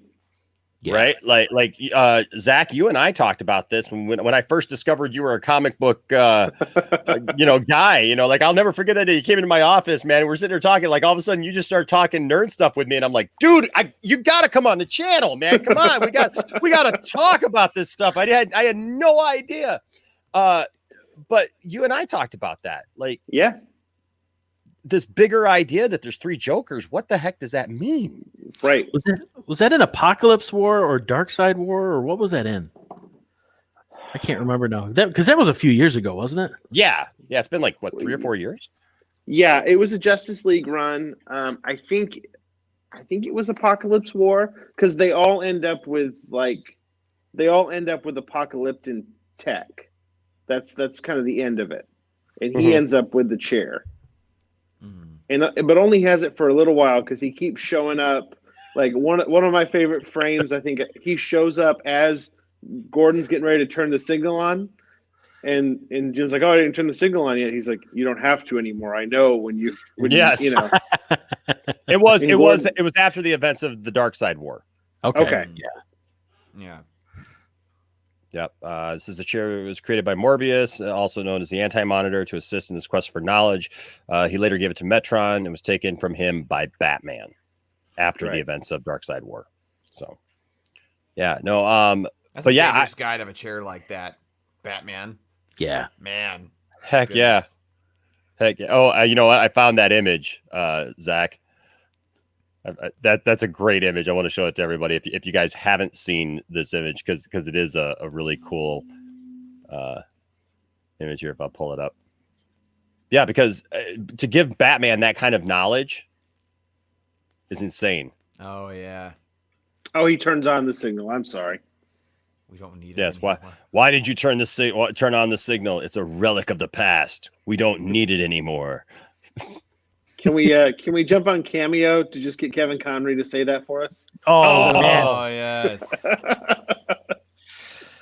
just an all present Batman, man. Just like, oh my gosh.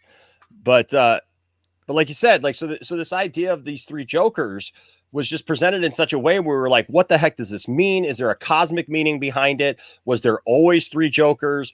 Was it that one created the other two? And here's the question. If these Jokers have been around so long, obviously, and it says that they've been looking for ways to create more and more Jokers, but it only took with two other Jokers.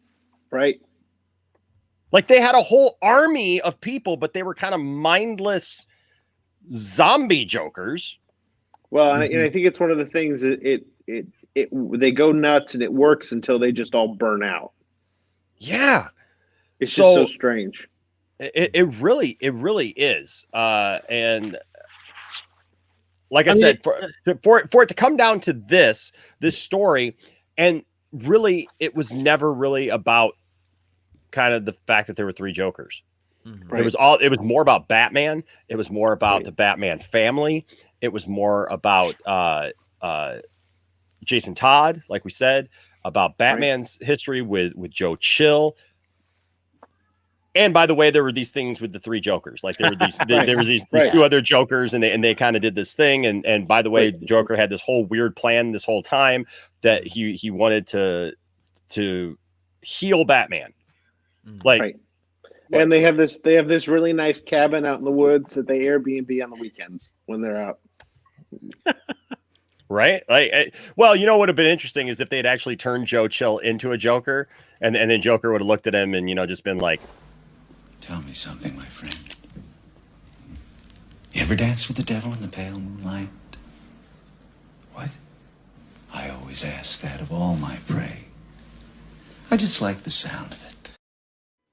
All right, so just to throw that in there. I mean, but it was kind of cool though that they kind of brought all this idea that kind of idea of even the guy killing the Waynes being a Joker, possibly. Well, and I like it. All going back to the movie theater. They did that in the Joker War 2, the other series that just wrapped up.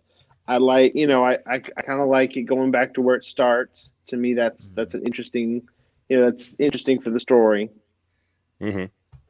Yeah. It was. I definitely got to say, reading this, it brought back so much. It did give me a satisfaction with these characters. Do you guys feel that like a satisfaction when you were done, or did you feel? Because it did for me, because it cements who they are. The Joker knows Batman's identity, his origin. He uses it against him to try to hurt him even more, and it shows you just who the Joker is. And on the other hand, you've got Batman, who knows the Joker's origin, who knows about his family, who knows his identity, and doesn't use that to hurt him at all, because he's not that twisted. Right. He's twisted, but he's not that twisted. Right. It really paints them in those lights that we know about the characters that we know. I mean, Agreed. Yeah. And I'm sorry, you sat there really still for a long time like this, and then you moved your eye, and I was like, "Oh dear goodness, you're not frozen." Okay. It was the wax, Enosh. We got two Johnnies. We got statue Enosh. The Truth 31, always love the truth. What's up, Truth? Says this is the only Jason Todd book that really delves deep into the psyche of Jason Todd, even far more than Under the Red Hood. Yeah, absolutely. It's so good. That's why in our group chat, I was like, I didn't want to say too much about Red Hood when I started asking if everybody had read it yet. I'm like, you guys got to read it, because I think there's one character that really comes out of nowhere. I do want to share what Jason had to say, because obviously Jason couldn't join us, had some connectivity issues. So his three thoughts that he sent to us was my thoughts. He says the artwork was outstanding. We talked about that a little bit, and Jason agreed completely that the artwork was absolutely outstanding. It has one of my single favorite Batman panels. He didn't say which one. He didn't say which one. Jason, if you're still listening, tell me which panel was your favorite, and then what Zach shared, said he knows who they are, meaning the Joker, by name, and just doesn't care. That's great. And hopefully just before here we get off, he answers Zach. Zach asked him which panel. So yes, sir. Oh, I just wanted to, while we're talking about panels, I would love to share my least favorite panel from this run. Ooh, okay. When they walk into the aquarium and Batman turns on the bat light. Oh, yeah. I hate that thing. Whenever it pops up, I hate it so much. Yeah, that design, I was just like, and then even, what was it, Jason or Barbara pointed it out, where it's like, isn't the point of like your suit to be like discreet? Yes. Yes. Yeah, I think that was the whole point. Yeah. Just like, what? Like, well, why? Oh my goodness. Yes. It reminds me of the old Power Rangers movie where they all had the power-ups. So like the Yellow Ranger could have headlights out of the top of her helmet. Am I the only one who remembers this? Was that in the first run of Power Rangers? It was in the first movie they made in like '95, where Okay. they all got the new plastic costumes versus the fabric Yes, ones. that's right. I was never a Power Rangers kid, so Yeah, me so neither. yeah, so I got to skip that one. It's all Big right. ol' skip. I'll take your word for it though, because it You're sounds not totally missing- like a Power Rangers thing. You're not missing anything. Hey, Although Jake- I love the Power Rangers. Jacob is there with you. 'Cause I remember Thanks, the Jake. I Power Rangers appreciate movie. it. Appreciate it. But yeah, I mean, overall, this story hits on so many different things, guys. If for some reason you've just been sitting here and you haven't read Three Jokers yet, and you're just kind of wanting to hear our take on it, and obviously this was just a panel just to talk about it. Just look, we're just going to throw out our ideas, our thoughts on it. Yeah. Mhm. It's definitely something you got to pick up and read. Look, I get it. A lot of people are really mad at Jeff Johns right now, and look, I have my own issues with Jeff Johns right now. But this is good. This is good writing. This is good storytelling, and it is what it is, right? So, like we said, there's great art, great just great all around, and it really bookends a lot of Batman stories, and it's really more of a Batman and a Jason Todd story at heart. Mhm. Yeah. So, Yeah. let's go around. Johnny, you want to tell us your kind of just overall thoughts of it and kind of rate it maybe 1 through 10, 10 being the best, man, of like what you what your final thoughts are on the Three Jokers, or maybe what you hope to see going forward from the story that's been laid out. Yeah, I think overall, on a scale of 1 to 10, I'd give it a 9. It kind of blew my expectations away. I think I was very skeptical going in, and I was, I had to lay him aside because I thought it was great. And I think going forward, this is something they'll revisit. And it really did more. Red Hood, I think, is somebody that was not always treated well, not done well. And I think he was done wonderfully in this book. So like I said, I would give it a 9. And I say, if you haven't read it yet, go get it. All right. No nonsense here. What if I give you 2 cents? What if I give you 2 cents? Yeah. Well, yeah, then maybe, 2 cents. Okay. Zach, what are your overall thoughts and your rating? Final thoughts on it. I really enjoyed it. Not to echo too much of Johnny, but really enjoyed the Red Hood storyline. Would love to see more of it. I hope they just make them like Doctor Who specials. There's the 3 Jokers, the 5 Jokers, the 7 Jokers. More Jokers, the merrier. Right.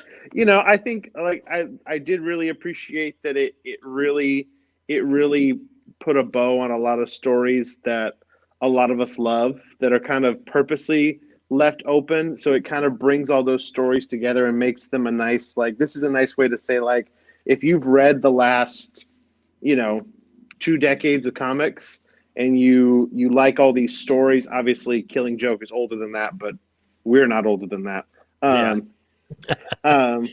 No. So if you've read all these great stories, this is a way that just kind of brings them all together. So I was a fan. I'd probably give it an 8 out of 10.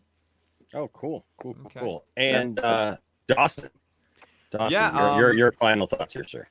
Yeah, I have to compliment the art of this so much because, again, it makes it or breaks it for me if it's a good comic book, if it has good art. And this comic book has fantastic art. Really well done, very well designed. I love the covers. I love all the creativity that went to the cards that they come with, the different covers.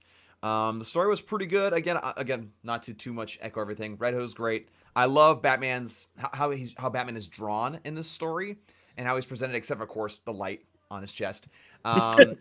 Overall, I liked Batman in this story. I liked how he was willing to communicate with Barbara, like the things that he's doing, and talk about Jason a little bit and that relationship there.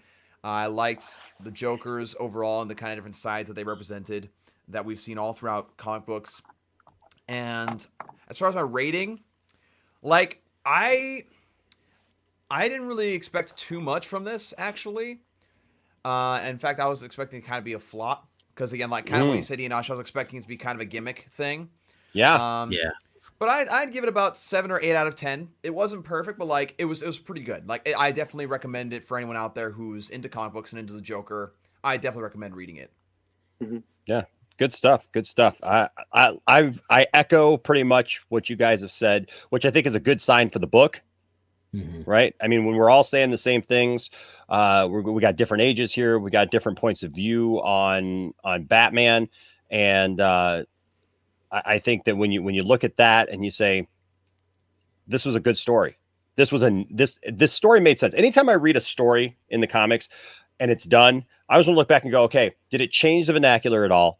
Did it give me something that was like, that was worth reading? You ever just read a story that it's just like, okay, it was there. That was filler. That was throwaway. Right. You know. Yeah, like it was there. And that was one of the cool things about it being 3 issues. You could just pick it up and read it. Yeah. It wasn't. It's not like when we get the coming book or whatever of it. It's not like it's going to be this huge thick thing. It's literally 3 issues, and you're done. And you have a full story. You have a complete story. You feel like you've gone somewhere with the storytellers. Yeah. You feel like you were brought in. If you've been a long time fan, it's got stuff for you because you're going to remember all these things that it references. I mean, it's smart storytelling. It's literally referencing things, guys, that were there 30 years ago, right? With Batman and Jason Todd and A Death in the Family and all those things. I mean, you literally see them recreate panels from A Death in the Family. Yeah. With the crowbar and with Robin's death. And so I love that about this. And like you said, when you mix in the artwork and then just the subtle little things and the not so subtle things, I mean, all the storylines this hits on, like seriously, we got Joe Chill, you got Batman's history, all the things all the secrets that he has to keep. You got Killing Joke references that come in and bring that to light. And Joker now has a family. At least one of the Jokers has a family out there somewhere that Batman knows about. Which just like if you're a Batman fan, that's gotta excite you even more because Batman fans are just like Batman is the end all be all and knows all, and even without the Morbius chair, right? So like the fact that like Batman not only knows who the Joker is, but like he keeps saying, well, like I've known who the Joker is for a long time. That you're not telling me anything new. I know who the Joker is. I just haven't had anything to do with that information, and kept it to myself, and so the fact that now that there's this family out there, this whole other storyline that could come into play later on, is fabulous. Is the Joker going to continue trying to make other Jokers, or is he done with that? Right. Will there be a sequel to the 3 Jokers? It will also change the perception of how we look at the Joker in future comics. Right. So, when you see the Joker in future comics, you're going to go, okay, if he's not acting like the comedian, did he recreate another criminal? Right. Well, and you can even go back, like stuff you've read the last couple of years and say, because they reference that. This is the clown. This is the comedian. This is the one that doesn't smile. It's like you go back and you look at those and you think, oh, my goodness. Like that's what I love about like comic books for the most part, because like you've got a good concept and a good story when it gives the fan base things to theorize, when it gives you things to think about, because you spell everything out and you make everything super crystal clear. That's just how it is. It's just defined. But if it's undefined, you just give hints here and there, and then you throw back to some things. It makes you invested as a fan. It makes you think like, oh, what if this happened? What if this worked? It makes you creative in that, I guess, in that mental creative state. Yeah, I mean, literally, you could spend years going back through your comic book history, and because we're talking stuff now that even now dates back before Death in the Family, because these 3 Jokers were supposedly, I mean, we're talking comic book timeline, so whatever. But like, you're literally talking about, you could go back before that and look at these different Joker stories and go, which Joker is this? Which Joker is that? Trying to piece that together would just make your brain explode. Seriously, just thinking like, well, who is who? And like I said, it's going to change the way you look at the Joker going forward. That's a good story. Yeah, absolutely. That's a great story in my opinion. And you know what? Like you said, besides some little things, maybe I wasn't too thrilled about the kiss. Some of that stuff. That's what keeps it from being perfect. In my opinion, the bat light, some of those things, but I do like how they reference it because I do like things like that. At least if they showed it, it's not like, well, just suspend your disbelief. It's like, no, Batgirl's going to call him on it. I love that we live in a world where that stuff happens. Right. And so it almost redeems it for me. But anyways, just the Joe Chill thing, just everything. I got to give it like a 9 to a 9.5 because there's just little things that that throw me off. Otherwise, I gotta say, it's darn good. Like it's really good. It's about as good as you're gonna get in a comic book storyline. Yeah, great book. It's short. It's to the point. You can get in and out, and it's got all this culture in it. It's got all this history in it. You're not gonna find that in a lot of other stories. Like there's other stories you get into, and it's gonna take you a month to read. Because there's so many books and it's so confusing and maybe you don't know all the history and stuff. It literally deals with like point A, point B, point C. Here's what you got to know. And we're actually going to refresh that for you. Right. We're even going to refresh it for you so that so we bring everybody along with us. I don't know what more you could want. Right. I would definitely be interested in hearing detractors to this story because I would have to ask like, okay, but where are you coming from? Yeah. Right. Yeah. Like where are you coming from with that? So I think overall, ladies and gentlemen, we've all agreed. I know a lot of you guys in the chat, you guys have agreed as well that you guys thought it was good and that you guys enjoyed it. Like I said, if you have not seen it yet, if you've not read it yet, definitely pick it up. Like Johnny said, you got to buy it. I am now interested. Have any of you guys seen the interactive Death in the Family DVD? No, because you have to get the physical copy, and I don't have that physical media yet. Okay, I've not done. I know I saw that Ryan did like a review of it or whatever, but like I didn't really get it. You know what I mean? Like I guess it's one of those things that you literally have to go through to really get. But I guess you can play it. So you have to have the physical copy to actually do the interactive thing. Right. Exactly. That makes so much sense. I bought it on streaming, and I was just like, "This is dumb." Yeah, that would make sense. I haven't seen it, but I've looked over some reviews for it, and some people were like, "This is ridiculous and stupid," and maybe that's the problem right there. They really should have told because I was expecting it to be an they should have sold it on the app or something where you could have literally clicked it and gone through. It just shows a bunch of the version I've seen is literally just a bunch of short films that don't make any sense together, which would make sense if you're meant to choose your own adventure. Yeah. Okay. Well, now I got to order it on DVD. Thanks a lot. Kavari we here. gave him credit like 5 times. Yeah, he wrote an amazing book, man. We have. Yeah, and the Truth 31 just kind of told him Kavari being nonsensical is not a good look, my brother. You know what, Kavari, look, I have given Jeff Johns plenty of kudos. We reviewed the entire season of Stargirl, and I enjoyed it. I love it. I can't wait till season 2. You know what, Kavari? This is what I will tell you. Tell your grandma I said hi. All right. Anyways, so I will just say this. Look, you give credit where credit's due, and you know what? Sometimes it hits you where you live, doesn't it, Dawson? Right? Hits me right where I live. Hits you right in the DC, doesn't it, Dawson? Yeah, exactly. Right in the DC, doesn't it? Yep. Well, and I understand because I lived right with my grandma. Grayson. I lived with my grandma. So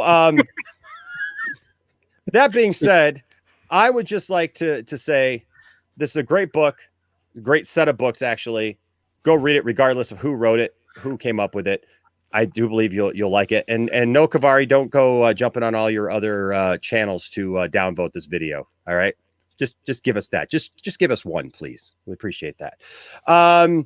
So that being said, this week we do have we got our weekly comic book giveaway. Yes. Nice transition. You like that? we do a weekly comic book giveaway here at the channel, folks. Brought to you courtesy of the Miley store on eBay. That's right, the Miley store on eBay. They're awesome people. That's Crush It. Crush It comes into the chat a lot.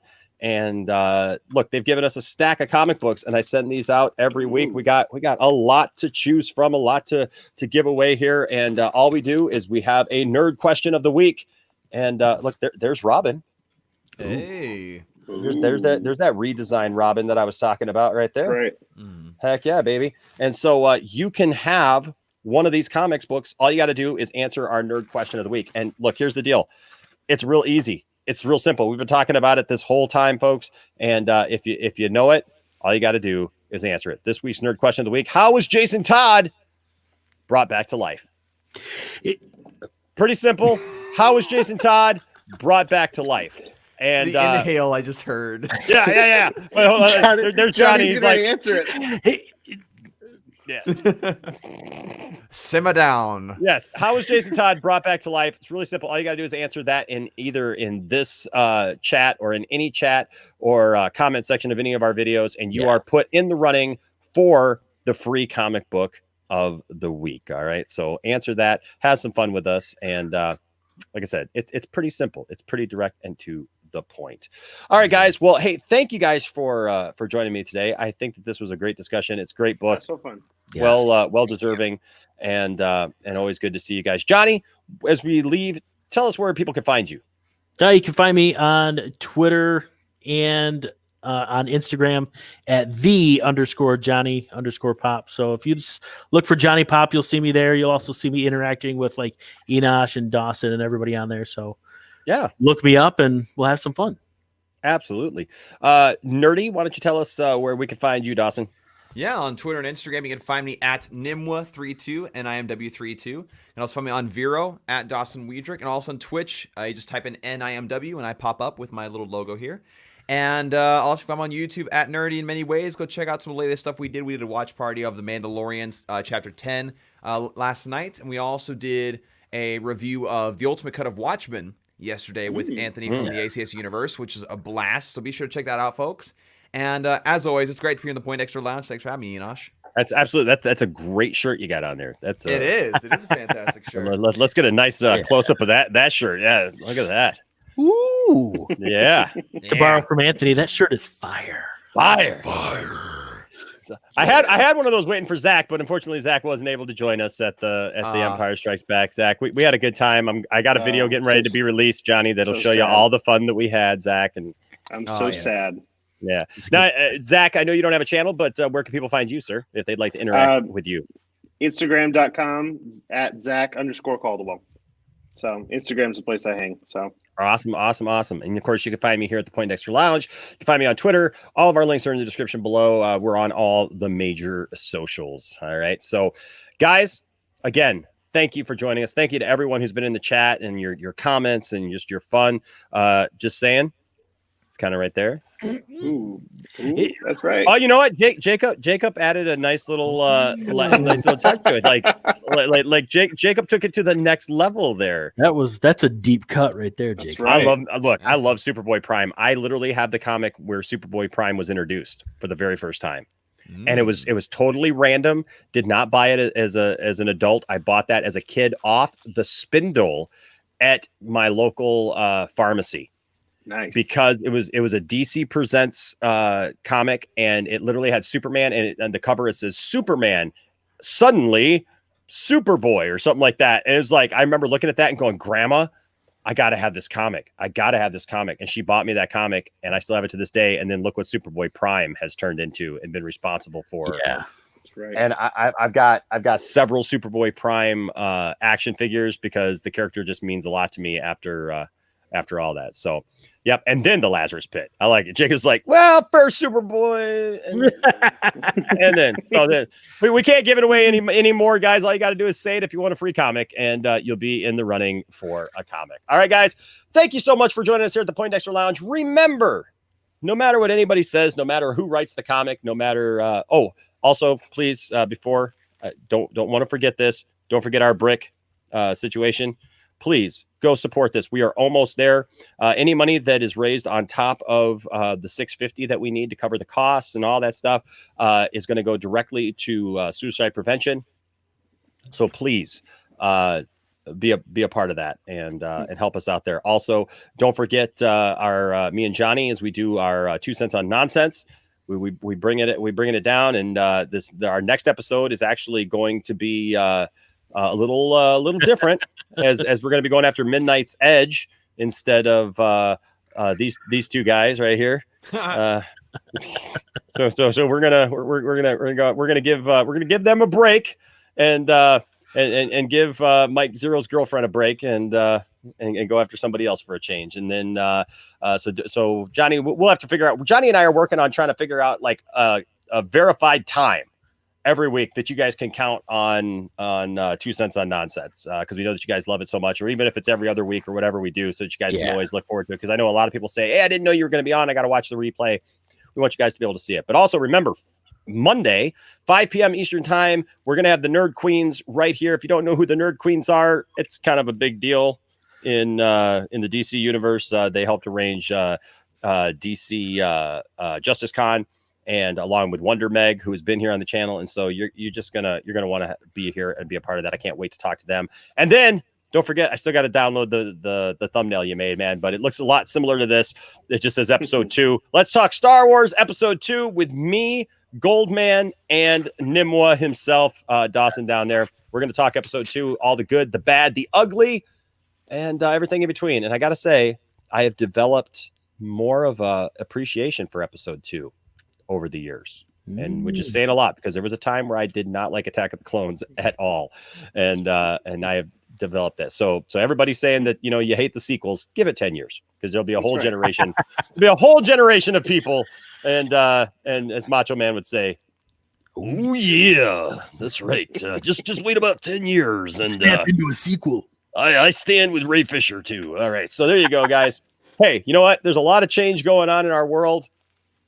There's going to be a lot of stuff probably in the next few days that we're all going to have to deal with watching the news and everything. But just remember, look, whatever side of the fence you're on, whatever side of the aisle you're on, whatever fandom you're a part of, don't let anybody just tell you that you're wrong. Have conversations with people. Be willing to have conversations with people. Yes. Don't just shut people down and act like, you're better than them, or, and when people act that way to you, I know you are. but when it happens, unless you're Dawson, when it happens, have good conversations with people. All right. And show that you care about them. Right. And when you go to the Miley store, you know that you're going to save 10% off your purchase, or you get 2 toys for the price of 1, right? Buy 2, buy 2, get 1 free. I said that wrong.